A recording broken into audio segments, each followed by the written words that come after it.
বন্ধুরা, আজ আলোচনা করব ট্রাস্ট কি, কিভাবে আপনি ট্রাস্ট গঠন করতে পারবেন, কারা ট্রাস্ট কর্তা বা ট্রাস্টি হতে পারবেন, আর কি উদ্দেশ্যে সাধারণত ট্রাস্টটা করা হয়, আর কখন ট্রাস্ট গঠনে অবৈধ হতে পারে, আর ট্রাস্টটা যে রেজিস্ট্রেশন করবেন সেই রেজিস্ট্রেশনের নিয়মাবলী কী, আর ট্রাস্ট রেজিস্ট্রেশন করতে কত টাকা খরচ লাগবে, ট্রাস্ট সম্পর্কিত যাবতীয় আইন বিষয়ে কথা বলতে আমি PM সিরাজুল ইসলাম সিরাজ প্রামাণিক, আইনজীবী, বাংলাদেশ সুপ্রিম কোর্ট, আজ আপনাদের মাঝে হাজির হয়েছি। তবে মূল আলোচনা শোনার আগে আমাদের ল টিপস বিডি চ্যানেলটি সাবস্ক্রাইব করুন, বেল বাটনে ক্লিক করুন। 1882 সালের 2 নম্বর ট্রাস্ট আইনকেই বাংলায় সাধারণত ওসি আইন বলা হয়, কিন্তু ওসি নয়, ট্রাস্ট আইন হিসেবেই এই আইনটি সর্বাধিক পরিচিত।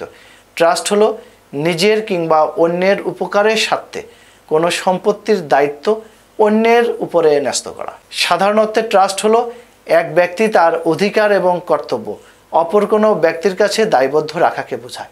যেমন করিম তার সম্পত্তি রহিমের কল্যাণে শফিকের কাছে অর্পণ করলো, এটাই হয়ে গেল ট্রাস্ট।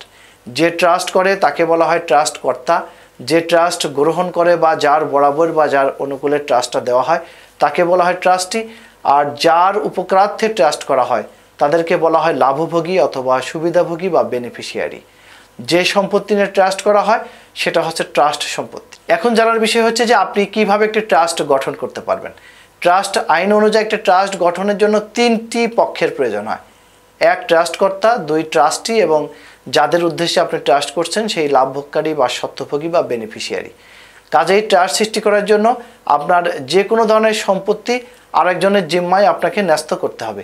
এই সম্পর্কে নিরঙ্কুশ ইচ্ছা প্রকাশ করে ট্রাস্টি সৃষ্টি করার সপক্ষে ঘোষণা দিতে হবে, ডিক্লারেশন দিতে হবে যে আমি এই সম্পত্তি এই উদ্দেশ্যে এই কারণে আমি ট্রাস্ট করতে চাই। ট্রাস্টকর্তা যে সম্পত্তি ট্রাস্ট করতে চান সেই সম্পত্তির নির্ভুল বর্ণনা এবং যাকে ট্রাস্টি নিয়োগ করতে চান তাদের পরিচয় কিন্তু স্পষ্টভাবে দিতে হবে।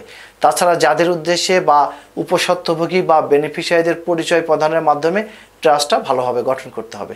ট্রাস্টের সম্পত্তি সুনির্দিষ্টভাবে চিহ্নিত করতে হবে যে অমুক মৌজার অমুক দাগের অমুক জমি।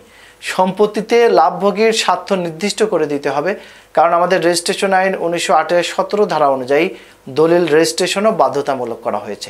এখন জানার বিষয় হচ্ছে যে কি কি উদ্দেশ্যে ট্রাস্টটা করা যায়।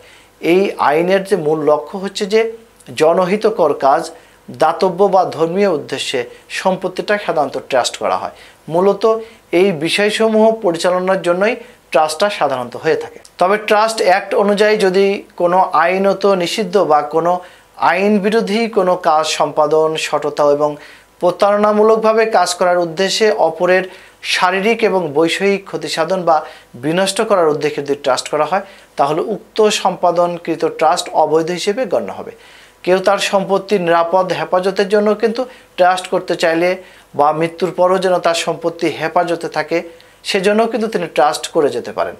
ভবিষ্যৎ প্রজন্মের কল্যাণের উদ্দেশ্যেও কিন্তু আপনি ট্রাস্ট করতে পারেন। কিভাবে ট্রাস্ট দলিল লিখবেন তার একটা উদাহরণ দিলে বিষয়টি স্পষ্ট হয়ে উঠবে।